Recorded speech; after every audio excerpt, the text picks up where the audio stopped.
각각의 구역 중에서 내가 가지고 있는 초기 종잣돈으로 마련할 수 있는 가장 좋은 구역을 비교해서 마련할 수가 있는 거죠. 구축을 매수하실 때는 인근에 신축 아파트가 있느냐를 좀 보셔야 될 것 같아요. 지금 전세를 거주하시면서 다른 집을 매수를 해 놓아야 하는지에 대해서 좀 고민을 하고 계신데요. 저라면 과감한 투자를 할 수 있을 것 같습니다. 안녕하세요, 브릿지입니다. 보금자리가 필요한 무주택자와 갈아타기를 꿈꾸는 1주택자분들의 요청에 따라서 이번 영상을 제작하게 됐습니다. 저희 브릿지는 상승과 하락, 어떤 방향성을 두고 채널을 운영하지 않습니다. 잘 보셨다면 응원 댓글을 달아주시고 구독 인증 후 브릿지 계정으로 메일을 보내주세요. 5분을 뽑아서 헐헐님의 저서인 그럼에도 나는 아파트를 사기로 했다를 보내드립니다.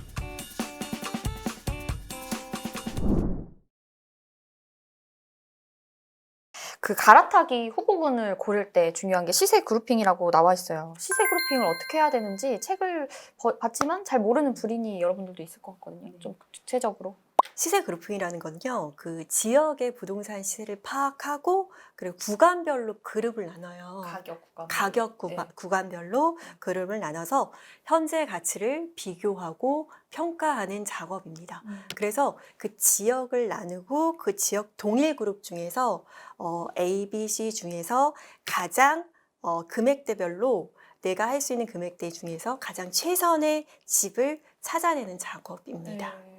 그 동일 그룹이라는 게 예를 들면 광명에 살고 있다. 그러면 어떻게 동일 그룹을?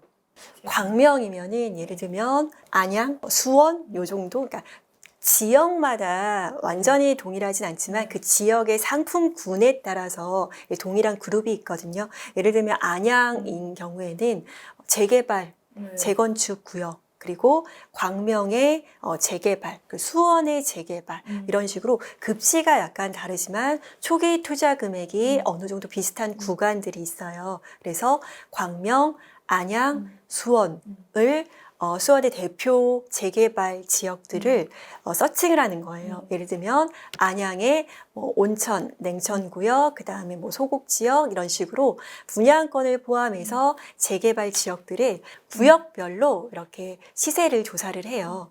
안양은 각 구역별로 A, B, C, 광명 구역별로 광명, 뉴타운 1, 2, 4단지, 4지구 이런 식으로 그룹을 나눠요. 수원 같은 경우도 팔달, 권선 이런 식으로 리스트를 작업을 하고요.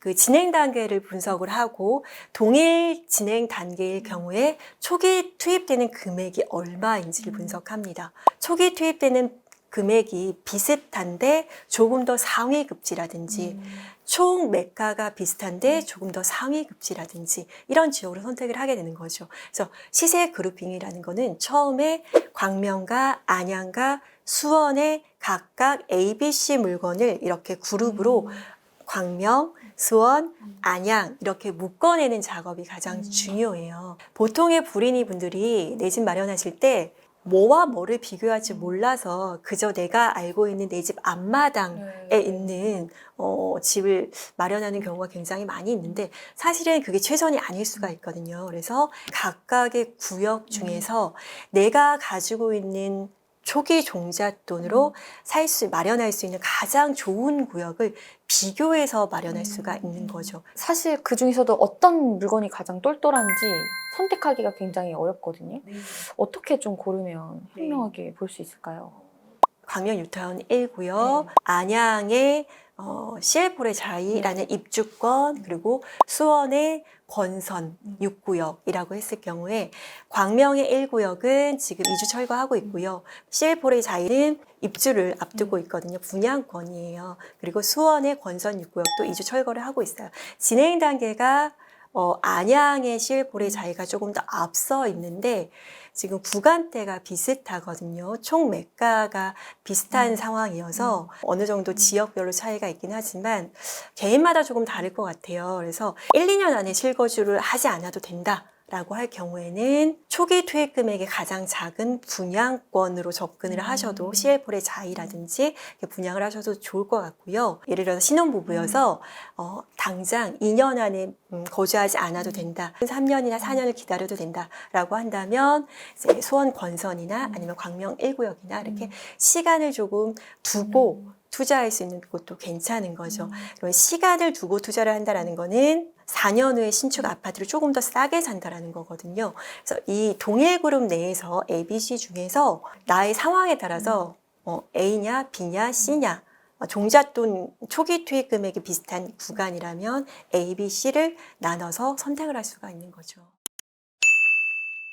이런 시장 상황에서는 시세보다 낮게 사서 시세에만 팔면 된다. 뭐 이런 멘트가 있었는데 안 오른 아파트는 또 안 오를 것 같아서 못 사고 너무 오른 아파트는 이제 끝난 거 아니냐 해서 또 못 사고 약간 이런 고민을 많이 하시잖아요. 맞습니다. 지금 같은 부동산 상승기에는 사실 빨리 매수하시는 게 가장 싸게 사시는 방법이고요. 부동산을 싸게 살 수 있는 거는 지금 없어요. 상승장에서는 싸게 살 수 없습니다. 물론 경매를 이용해서 시세보다 어느 정도 일정 부분 저렴하게 매수하실 수는 있지만 싸게 살 수 있는 시기는 사실 보합기나 하락기거든요. 그래서 상승기에서는 이런 경매나 공매 이런 툴을 이용해서 조금은 저렴하게 매수하실 수가 있는 거죠. 많이 고민들 하시는 것이 입지가 좋은 구축이냐 아니면 입지가 조금 떨어지는 같은 지역의 신축이냐 이런 거 고민하시는 분들 많은데 어떻게 저는 개인의 상황에 따라서 굉장히 다른 것 같아요. 지금의 트렌드에서는 신축 아파트의 오름폭이 굉장히 좋았어요. 그런데 이것도 입지에 따라서 상당히 좀 다른 거고요. 상급지이냐, 하급지이냐, 중급지이냐에 따라서도 굉장히 다릅니다. 25년 된 구축, 재건축이나 리모델링 호재가 전혀 없는 구축도 단순히 그 지역의 입지만으로 올라가는 지역들이 있고요. 지역의 입지와 연식들을 좀 비교해 봐야 되는 것 같습니다. 일반적인 이야기는 좀 아니라고 생각해요. 네. 네, 그리고 또 하나가 이제 구축 단지를 산다. 아까는 분양권은 어떤 그 뭐 입주권이나 분양권 같은 거는 사업 진행 속도에 따라서 좀 결정할 수 있지만 구축 같은 경우는 그런 상황이 아니잖아요. 구축을 매수할 때 어떤 거를 봐야 되느냐. 구축을 매수하실 때는 리모델링이나 재건축이 없다라고 보셔야 될 것 같고요. 그리고 구축 인근에 신축 아파트가 있느냐를 좀 보셔야 될 것 같아요. 앞으로 들어올 신축 단지가 있느냐. 지금 있거나 혹은 개발이 될 곳이 있느냐를 보셔야 되거든요. 이게 틈새 아파트거든요.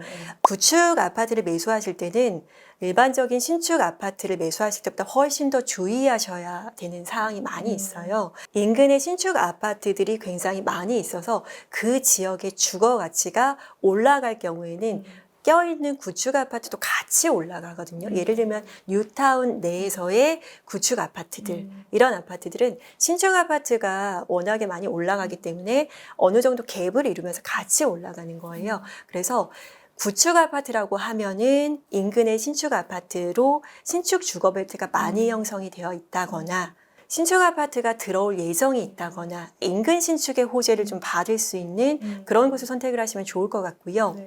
인근 지역에 그런 신축 벨트가 없다라고 한다면 그 지역 자체를 좋은 곳에 매수를 하셔야 돼요. 예를 들면 서울의 너무 C급지의 구축 아파트 30평보다 서울의 좀 중급지의 20평대 구축 아파트, 같은 구축 아파트라면 평양을 조금 다운사이징 하더라도 조금 더 상급지, 그 입지 가치만으로도 구축일지라도 오를 수 있는 그런 곳을 선택을 하셔야 되는 거죠. 그리고 저희가 사전에 저희 이제 구독자분들 커뮤니티에 글을 올려서 사연을 좀 접수를 했고 펄펄님께 아까 요청을 드려서 두 분을 뽑아주셨어요.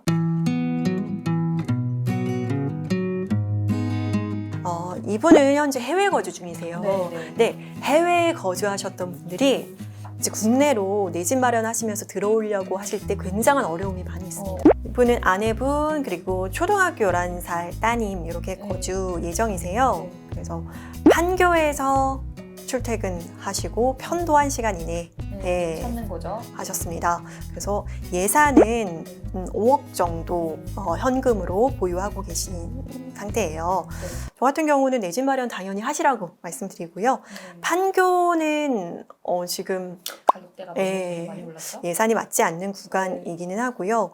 저는 그래서 분당선 라인으로 대출을 일으켜서 매수하시거나 구성남에서의 기축 아파트들, 구성남에 재개발 구역들이 있는데 아마도 재개발 구역을 매수하신다면 당장 들어가셔서 입주하실 수가 없으니까 좀 불편함이 있으실 거예요. 그래서 구성남에서의 그 대장 단지들, 기축 단지들이 있어요. 거기서 20평대 혹은 30평대에서 대출을 일으켜서 마련하실 수 있을 거라고 생각이 되고요. 그 평촌이나 의왕의 청계라고 있거든요. 그러니까 월판선이라고 있어요. 시흥 월곶과 판교를 잇는 월판선이 착공을 할 예정이거든요. 향후 5년 정도 지나면 이제 완공이 되기 때문에 출퇴근이 조금 더 편리해지시죠. 그리고 요 라인을 따라서 평촌, 청계, 그 다음에 안양 쪽인데 자차를 이용해서도 충분히 1시간 이내로 접근하실 수 있으시기 때문에 일단 자차나 대중교통을 이용하시고 차후에 이제 월판선을 이용하신다면 일자리로 빠르게 접근하실 수 있을 거라고 생각이 드는데요. 평촌이나 판교에서 월판선으로 두 정거장 가게 되면은 의왕의 청계지구라는 곳이 나와요. 청계지구의 아파트를 대출을 일으켜서 매수하신다라든지 아니면 안양의 현재 분양권으로 있는 곳들이 있는데 동안구 쪽 분양권은 또 굉장히 지금 많이 프리미엄이 붙어 있어서 매수가 쉽지가 않으실 것 같고요. 만안구 쪽에 거래가 가능한 그런 분양권 이제 곧 입주를 앞두고 있거든요. 그리고 입주가 시작된 신규 아파트들을 이제 매수하실 수 있는 구간이 되실 것 같습니다. 그래서 분당 구축이라든지 분당선 라인, 월판선 라인을 좀 추천을 해드립니다.